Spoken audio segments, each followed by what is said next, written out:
Did you guys have a good breakfast? We did, actually. Thank you. Thank you. Very good. Well, good morning all. I'm Mike Twinan. I'm Jeff's brother, if any of you guys know my brother, over in St. Charles City. So here today to talk to you a little bit about heart disease in the fire department and some stuff you can do to reduce your risk. That doesn't involve pills or procedures. So last time I talked to your group, everybody was a medic. So is everybody somewhat medically trained in this? Yep, we're all okay. right. All right, very good. All right. I won't go too high level, but essentially heart disease is extremely common in the world. It's the two biggest things that's going to take somebody out. You're going to get usually taken out by cancer or heart disease. And in the fire department, it's usually 10 years earlier than the general public that firefighters start developing heart issues. Partly due to your circadian rhythm mismatch, you don't sleep well when you're here, and then also the kind of the crap you're exposed to when you're in the fires and such. So heart disease is very prevalent, but generally it's asymptomatic until you have the heart attack. So 50% of heart attacks, generally you have no symptoms until you have the heart attack. And I know a lot of you do the kind of the screening over, I think it's at the hospital up north or whatever, put you on a treadmill if you're over 40. That's great to kind of to see what your exercise capacity is, but really doesn't tell you a whole lot, are you at high risk or low risk of a heart attack? Because you can pass a stress test and still have a heart attack that exact same day, because all stress test really is looking for is advanced disease. It's looking for 70% blockages or more in your arteries. And we'll get a little bit into some further testing coming forward. But when I was in training, I had the misconception that heart attacks were basically your arteries were like sewer pipes and just filled full of sludge. You ate a bunch of junk, filled up full of sludge, and now you got a blockage, and that's the heart attack. But it's a little more nuanced than that. It's really that the arteries have like plaques in them that are like little pimples on the walls of the artery. You got 60,000 miles of blood vessels. Wherever these little pimples, plaques are, if they don't get too big, you have no symptoms until one of these plaques gets inflamed, gets hot, and ruptures. So if you got like a pimple that has a real thin cap on it, that's really a high risk finding that that thing might pop and a blood clot forms. And when that blood clot forms, then now you blocked all the blood flow downstream. That's what truly causes the heart attack or stroke. And that's the billion-dollar idea, is trying to figure out who's more vulnerable, who has these plaques and who doesn't. And you can't tell just by looking at somebody, are they healthy or not. So there's three major tests that I typically recommend to my patients that I see. I recently opened up a new practice in downtown Clayton that focuses exclusively on heart attack and stroke prevention. I've taken care of all the Humpty Dumptys I ever wanted to take care of in the hospital, and I can still do it, but I like to work with younger people and try to prevent them from ever ending up in the hospital or dealing with my colleagues in the cath lab. So three major tests I typically recommend for people, especially if you're over the age of 40. The first test is called the CT coronary calcium score. It's about a $100 x-ray of your heart arteries. Calcium's supposed to be in your bones and teeth. If it ends up in your arteries, that's a marker that plaque is building up there. If your score is 0, low risk of a heart attack or stroke over the next 5 years. Your score is higher than 0, depends how high. The risk is, it depends on how high the score is. If you're over 400, high risk, over 1,000, very high risk. And the highest risk score I've ever seen is in the 5,000 range. There's a guy who was like 47, 48 years old. He wasn't obese, but he had some cholesterol issues and some family history. The guy ended up needing bypass surgery, so fortunately we found it earlier than him having a major event. The next test I typically recommend for people is called a carotid intimal medial thickness scan, or CIMT. It's an ultrasound of your carotid artery. So it's not necessarily looking for plaque, it's looking for the thickness of your artery. And that thickness correlates essentially with your vascular age. So you're as old as your arteries are. So if you're a smoker with diabetes and high cholesterol and high blood pressure and have 8,000 other problems, your arteries are likely thicker than your biologic age. So if your vascular age is 20 years older than your biologic, then you may want to do something about that. If you're the same or younger, then whatever you're doing in your lifestyle, your supplements and meds if you're on them, seems to be stabilizing the plaque. And the third thing I typically recommend is an advanced lipid panel that has some inflammation markers, and there's different companies that do these things. Cholesterol is just one of the things that gets stuck in the plaque. Cholesterol by itself isn't the main thing that causes heart disease. There's probably about 300 to 400 things that cause heart disease. And it's only really when your arteries are on fire, they're inflamed, does that cholesterol get damaged, and that damaged cholesterol gets stuck in your arteries and starts building up that plaque. If you shut off the fire, the plaque usually stops building and less likely to rupture. So there's blood markers you can check, one of them being high sensitivity CRP, but then there's some other more vascular specific ones that you can check. And I know your department does some of these inflammatory panels with your yearly testing. And then after you've had those three tests, what do you do about the results? I kind of call it like a four-legged chair. That, every leg is important, but we'll talk about the most important one last. But typically, how you fuel the body, so what you eat, how you move, so exercise, how you deal with your stress, emotional and physical, and how well you sleep. So if you mess up one of those four kind of legs of the chair, chair falls over, you have a problem. So nutrition, I'm not a food zealot. I don't think people should all be vegans, vegetarians, paleo, carnivore. It depends on where you're at in the world, seasonally. What food is in your environment is optimally what you should be eating that time of year. But the newer data is really pointing on the time of day that you eat might be as important as what you're actually eating. So it's something known as time-restricted eating. You're not starving yourself, but you're just trying to shift the times that you eat. And I'm usually recommending this to most of my patients, especially if they have prediabetes or any type of markers that put them at higher risk. If you're young, fit, you can get away with a little bit more. But if you're sick or starting to show signs of issues, time-restricted eating is a good thing. One, tends to help you lose weight, tends to help you sleep better, and definitely lowers inflammation. So time-restricted eating, essentially try to eat within a 12-hour window every day. 10 hours is even more optimal. So if you wake up at, whatever time you wake up, you start eating at 6 a.m., be done eating by 6 p.m., 7 a.m., 7 p.m., whatever that 12-hour window is, the better you'll tend to do. Protein is extremely important, and I'm not gonna, say, must be animal-based or plant-based, but, as you age, you need to maintain your muscle mass, and the two biggest things that maintain your muscle mass are resistance training, which we'll talk about, and the timing of your protein intake. So most people should be getting at least 30 grams of protein 3 times a day, and that's, good-sized chicken breast 3 times a day. You can do whey protein, do egg white protein if that's your thing, but most people are eating smaller meals and then they eat a huge, big ass steak, getting 100 grams of protein all at once. You can only use maybe 30, 40, 50 grams of it. The other 50 isn't going to hurt you, but you need to kind of pulse it throughout the day to stimulate certain hormones that grow your muscles. Yeah. So steaks 3 times a day. That's right. You heard that. Eat a steak, small meal. Yeah, 3 steaks a day, yes. And then resistance training is probably the key exercise. Yes, I'm a cardiologist, and I do recommend you do some cardio, but not necessarily chronic cardio. I'm not a huge fan of people going out there and running marathons. If it's your goal to run a marathon, go run it. But from a health standpoint, it's probably not the best thing for you because you just abuse your body and you don't ever actually let yourself recover from it. So resistance training or strength training is really the key to longevity. The more muscle mass you can maintain as you age, the less likely you get injured in your job. And your muscle is your metabolic currency. It's the thing that, when you get sick, you tap your energy stores from your muscle. My brother was extremely sick about a month and a half ago in the ICU. He lost like 10 pounds in, 5-6 days. He was just sucking out all these amino acids from his muscles to repair himself. If he wasn't as muscular as he was going into the ICU, he probably wouldn't have got out of the ICU as quick as he did.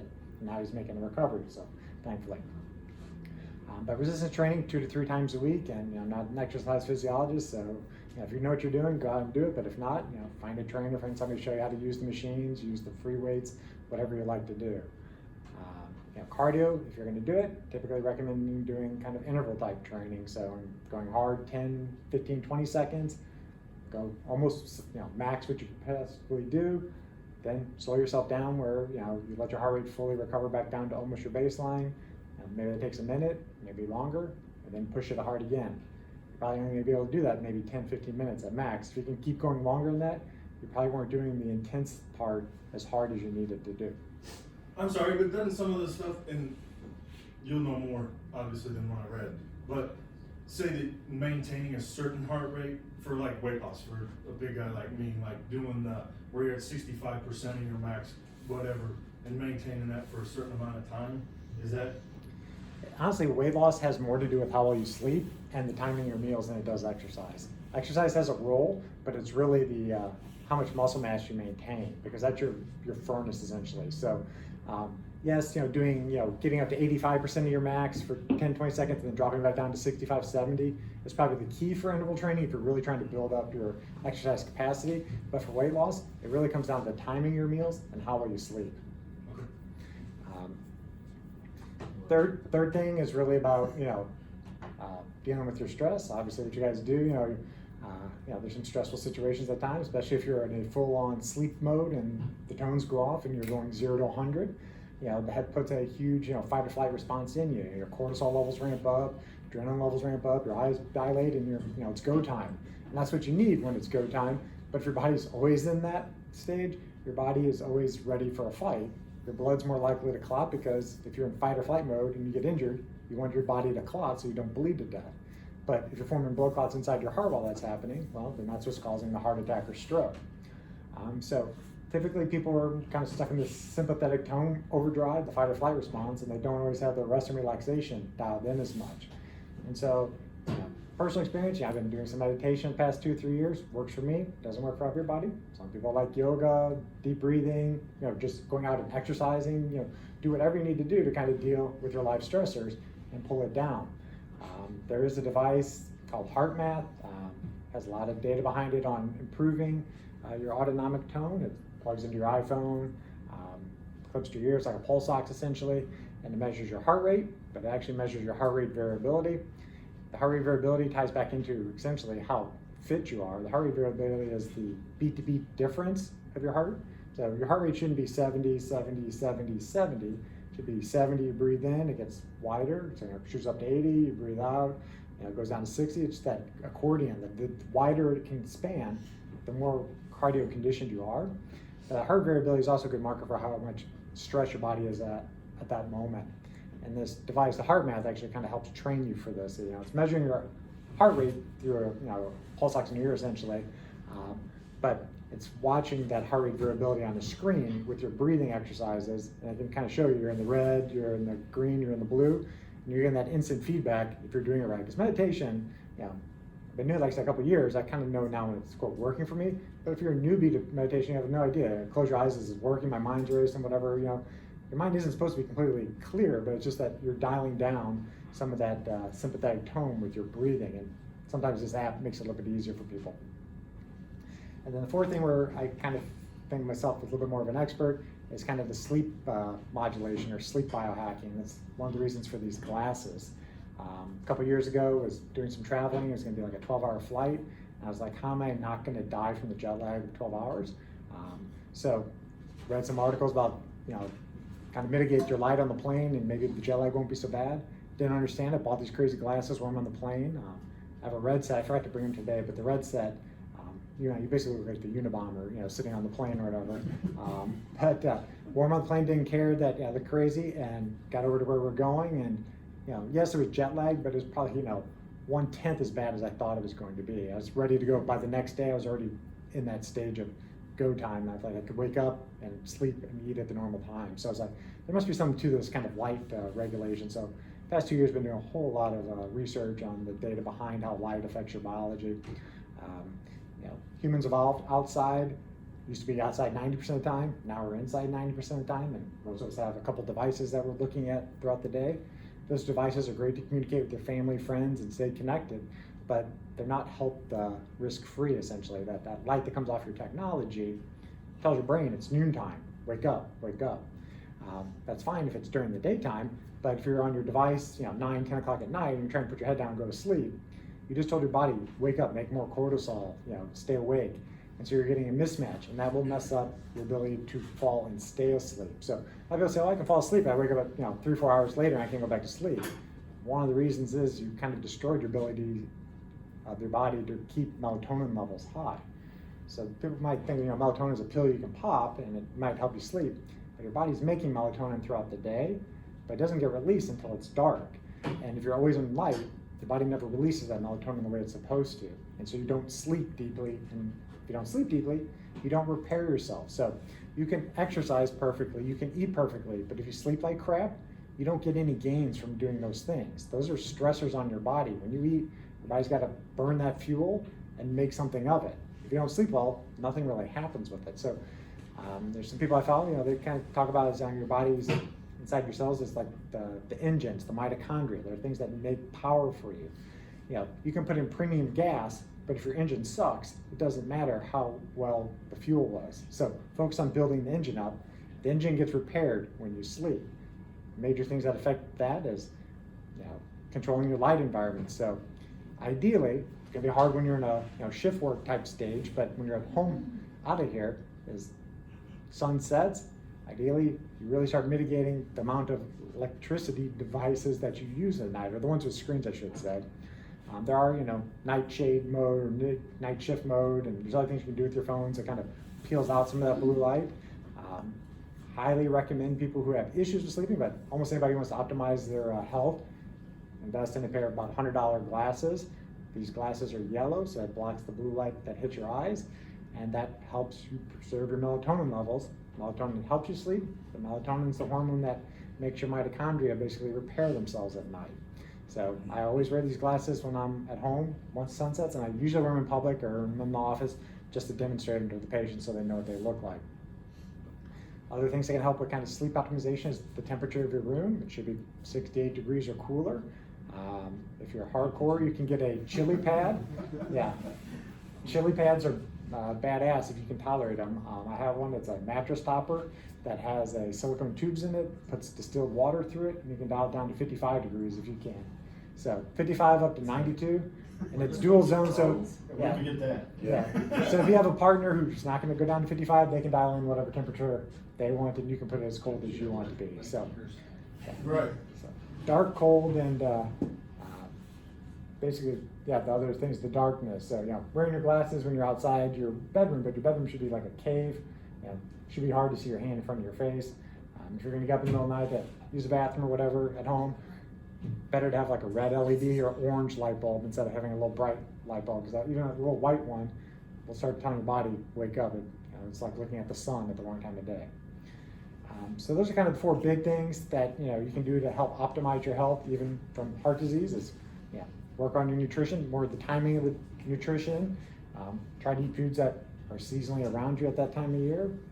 Exercise, focus on the resistance training over anything, and then if you're gonna do interval training, dial it in. Deal with your stress in whatever manners you see fit, and then optimize your sleep. If you don't sleep well, focus on that first before you start focusing on getting huge and lifting and stuff like that. If you start lifting too much, you're not sleeping well, you're gonna be doing more damage than good. So do those four things, and then really kind of screen yourself for heart disease. If you're over 40 or have a strong family history, get a CT coronary calcium score, tells you if you have plaque building up in your arteries. There's another test, the ultrasound called the CINT, tells you your vascular age, and then there's a comprehensive blood work panel. You can see biochemically what's going on at you at that time. So I thank you for listening to this spiel, and I will open up to all the questions that you have, and it doesn't have to be necessarily about heart disease. So, all right. I was first. All right. So the heart rate variability, you want that higher than lower? Correct. Right? But it's gonna vary throughout the day just because of the stress you're under. Correct. So, okay. So If it's low, it doesn't mean it's always low, but I'm checking it. It should be. correct, and there's different devices you can use to measure the heart rate variability. Some of the easier ones are you can get like a chest strap, the exercise strap with the Bluetooth. There's some free apps that you can use on your phone. I use the Elite HRV is the one I was using for a while. It's best to kind of get a baseline of your HRV at the same time of day in the same position. So I think they usually recommend you do it first thing in the morning, laying down before you even get up. That's somewhat hard for some people, but keep it baseline, what you're doing, and then you can see what the difference is. Because it's a good idea to kind of get a baseline, and then if you're gonna go crush it in the gym, and the next day your heart rate variability is really tight, you don't want to go push it hard again another day. Let your body recover a little bit and then kind of go. Because that's what a lot of the pro athletes will use is heart rate variability to kind of time how hard to push their next workouts. My watch checks it, but I mean. The Apple Watch, I personally find it's not as sensitive as the chest straps. And then there's a ring called Oura, O-U-R-A, that has fairly sensitive heart rate variability. It's about the size of a wedding band. Okay. When you're talking about those glasses, Mhm. are they specialty glasses or just yellow ones, glasses in general? I mean, are they as, This is a particular brand. There's a couple brands that I tend to know the third-party data that says what they block, because light is very specific. There's different wavelengths, different nanometers, and different wavelengths do different things in the body. Like the red light from the sun energizes the cells. The blue light turns on certain hormones, and so different colors of glasses block out different wavelengths of light. So there's probably 2 or 3 manufacturers that make decent glasses. The cheapest ones I typically recommend people look at are UVEX, UVEX.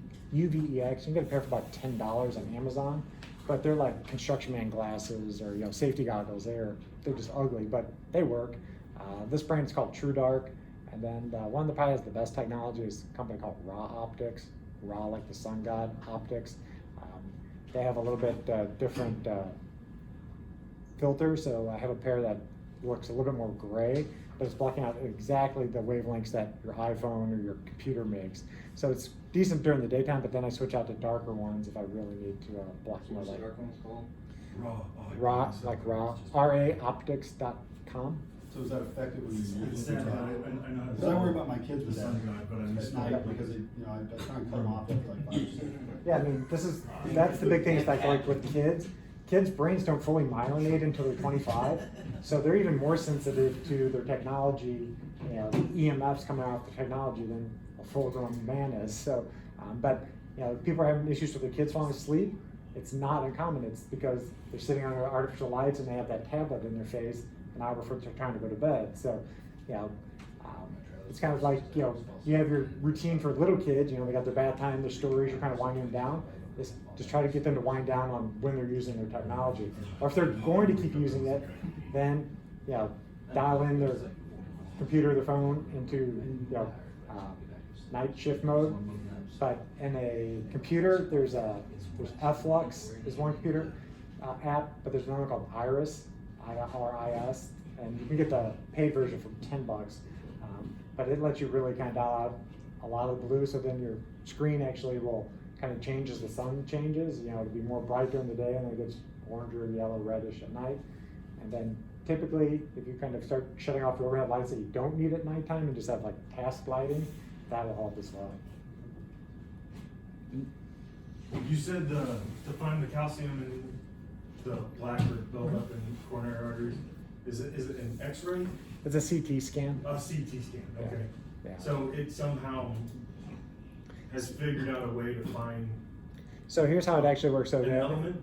So the CT coronary calcium score, low dose radiation scan, takes 5 minutes or less. It's about a 10-15 second breath hold. No IVs, no contrast, no special prep work. And there's a couple different places in St. Louis that offer them. And last year, last time, the chief was looking into seeing if he can get some of them covered. So hopefully I have an update on that fairly soon. But, you know, calcium is, you know, in your bones and teeth. It's radio dense, it's white. But So it's also in the sacromere, right? I'm sorry? It's also in the sacromere and it's released to help cause a contraction. True. So when it's, yeah, that's like, you know, the actual, you know, calcium when it's free flowing as an ion, yeah, you're not measuring the ions. It's when it's Okay. actually, you know, calcium, you know, is a bone, it's a It's a white dense, hardened- it's a hardened plaque. Okay. So it's more like, you know, concrete essentially the way it looks. But so when you get the CT scan, you know, your heart should be black. You shouldn't see anything in it. When you see these little white flecks, that's calcium that's building up in the lumen of the artery. So, you know, like a pipe, it's the walls of the artery that calcium's building up. And it's a marker that plaque is there. It's a ballpark about 1/3 to 1/4 of the plaque is going to be this hard calcified plaque. Not necessarily going to do anything, but it's always going to be associated with soft plaque. That soft plaque you can't see with a normal x-ray. And it's that soft plaque that tends to be the stuff that ruptures and causes the heart attack. So the calcium is just a marker that plaque is building up. Okay. You know, it's not a 100% perfect score. You know, the data is that if you have a calcium score of 0 at any age, your risk of a heart attack is 0.4% over 5 years. Not 0, but as low as it can possibly be.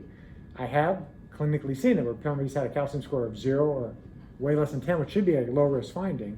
And then within a year, you know, we ended up doing a heart cath and the guy had a, you know, 80-90% LED lesion, but he had classic symptoms when he was out exercising. You know, he had a calcium score that was low. It's like, well, those don't conflict. The story beats the calcium score. We took him to the cath lab, we found the blockage and we fixed it, and now he has no symptoms. But, you know, that's kind of backing up a little bit, is that stents are really great at making the guy's symptoms go away sooner, but that stent has no effect on him having a heart attack, has no effect on him dying from heart disease. That's going to be mostly the inflammation, what you find on the biomarkers and everything else you're doing from a lifestyle standpoint. That's all the stuff that really reduces your risk of dying from heart disease. You know, you always want to kind of just figure out what is somebody's risk. You know, if they're a 25-year-old woman, they're probably pretty low. You're not going to be doing this, you know, big old panel on somebody unless their parents also have some issue. But if you're a 48-year-old guy and you're doing this, you might want to do the calcium score and say, hey, I really am 0. I should be a 0 at this stage. And at what age on parents, or family history, at what age on them do you consider it history or their lifestyle? That's a really good question. It's kind of a fluid target. I might mostly say, if somebody's parents are younger than 55 and they had some type of event, that But what if they were smokers, sanitary, and it's is it very still? it's very hard to tell at that Okay. point. Yeah, because it honestly is environmental for 80% of what people get. You inherit genes from your mom and dad. Your nuclear DNA come together, and that's why you got certain color eyes, certain hair color, certain build. But it's the mitochondria, the things that make energy in your cells, that really determines your health about 80-85% of the time. And you get your mitochondria from your mom. So you can think about it as if your mom and her mom were fairly healthy, that's your starting blocks. If your mom was extremely unhealthy, you inherited some stuff that probably put you lower down. You're more likely to break earlier in life than other people. What's a lily pad thing? Is that what it's called? What's that? The bed top. Oh, thing? it's called a chili pad. Chili pad. Yeah, Lily yeah, Chili Technologies makes it. You're supposed to be sitting and go Yeah, read it. yeah, you're supposed to sit there and meditate on your pad, yes. Special mood. You're in the- Thanks. So Chili can your pad. doc run that test if you requested that, a CT? Yes, yeah, the CT, because it involves radiation, you do need to have some type of ordering provider for it. In my previous group, I was kind of the default, so if somebody showed up there and they didn't have a doctor who ordered it, they're just automatically ordered under me. And so I left that group about 2-3 months ago. I'm sure they have some kind of protocol there still that somebody in that group just will auto-sign if somebody shows up there. But there's about 3 locations in St. Louis that all do it for about 100, that are all freestanding centers. If you go to the hospitals, they usually charge $150 to $300. They kind of vary the pricing. So I usually stick to the $100 because it pretty much is a commodity test. There's calcium's there or it's not, and the computer scores it, and then the radiologist just confirms that that's really what it looks like. So it doesn't 100% matter where you go, but once you pick a place, I would stick to that place if you're ever going to repeat it because they're using the same technology. But there's a place up north they use, there's a place midtown in Frontenac, and there's one down south. So I usually just ask the patients where they live and where they want to go. And usually you can get in the same day or the next day. And like I said, it takes maybe 5-10 minutes to do this study. What's the one in front? It's called Frontenac Cardiovascular Center. It's right by the, there's a bank across the street from the mall. Okay. Yeah. No, just bourbon sausage. Yeah. All they need is a doctor's order to call themselves. Yep. Okay. Yeah, I said, and sometimes people are decide between the 3 tests. If they're over 40, I'd say do the calcium score first. If your score is 0, and whatever you've been doing up to that point, you haven't done anything really bad to your body. You may want to do the biomarkers, the labs, figure out if there's anything current you need to kind of tweak. But if your calcium score is 0, don't go crazy about you don't need high dose cholesterol medicines unless you got a weird genetic reason why your cholesterol is super high. So what if it is bad? Then that's when you work with people like me to try to figure out exactly what we can do about it from a lifestyle standpoint first. Supplements as needed, and targeted pharmaceuticals if we can't get down to those other things. Then. So if your primary orders it and it comes back positive or significant, do you need a cardiologist at that point, or do you just need your primary? It's a good question. You need somebody who's trained in doing a little bit more than just conventional medicine, of seeing something and saying, here's your prescription, because that's not fixing why you put that plaque there in the first place. So that's why I use the biomarkers. I can really kind of dial in to figure out what one of these 300 to 400 things probably is putting the plaque down in your arteries and shut that pathway off. So the analogy is sort of like the plaque building up is like water spilling out on your floor, and the sink is still pouring. And you don't go try to go shut off the sink. You're just kind of mopping up the floor. So I guess my question is, do you take patients if you had a I do had a take positive patients. score? Correct. I do take patients. I'm open to new patients. Okay. And it's not a one-time offer. I have my brother's a firefighter. My dad was a fire chief for many years. So I have a special place literally in my heart for the fire service and know what you guys go through. So I have a kind of a deal that if the fire service comes see me, I kind of cut them a deal. I have 30-minute appointments at my office, and we kind of fine-tune everything about what your risk is. So the only kind of anomaly with my practice is because I wanted to build it out this way, where I'm focusing on heart attack, stroke prevention. I didn't want to play by the insurance company's rules, so I don't accept insurance as in-network. But I work with every patient in their insurance. It's just that patients pay for their visit, and I show them, okay, this is the form you fill out for your insurance company. Your insurance company then will cut you a check for the office visit then. So you're telling us that listening to tones 10 to 15 times a night is not good for our health? Long term, that would be true. And working in the hospital overnight, yeah. Well, I mean, there's places that, like, there's one hospital I worked at. The telemetry system there was so like shrill that like I literally started throwing PVCs, and I don't have heart pumps, and so I would bring my Bose noise canceling headsets, and I'd wear them when I was on that floor. And then other hospitals just kind of like, you know, they'd have like that, like an iPhone, like ding, ding, like, okay, look over, okay, it's not VT. But this place, it would be alarming, like it was like, you know, somebody's in VT, not Our tone systems sync between the houses, so even when it's not our call, we hear the other house goes out, so we hear more than, you know, half of what we hear is not even meant for us anyway, so Right. we're getting double the dose of that stuff, so. Right, and I mean, this is, I don't know if there's a, you know, tremendous, I mean, there's a lot of data that, you know, the fire service has heart disease about 10 years earlier than the average public. You know, they always want to say it's mostly related to the stressors that you're undergoing and potentially the toxins that, you know, we're exposed to. You know, I know the old stories of my dad and, you know, brother, yeah. Yeah. But I honestly, I think that one of the biggest components is it's your circadian mismatch, is that, yeah, you're up at night, you're working in, you know, crazy light environments just because that's what you got to do. But, yeah, you know, your body has an amazing ability to regenerate itself, give it enough time. So yes, you can abuse it while you're young and while you're at work, but really focus on trying to regenerate yourself when you're back home. So, you know, yeah, you're not probably going to wear the Terminator glasses at work. You know, the general public's not ready for you to be doing that type of stuff probably. But at home, you know, I honestly don't care what I look like at home. You know, I care about my longevity, the long game. So control your sleep environment at home, and then the better rested you are at home, the more you can kind of tolerate in a career.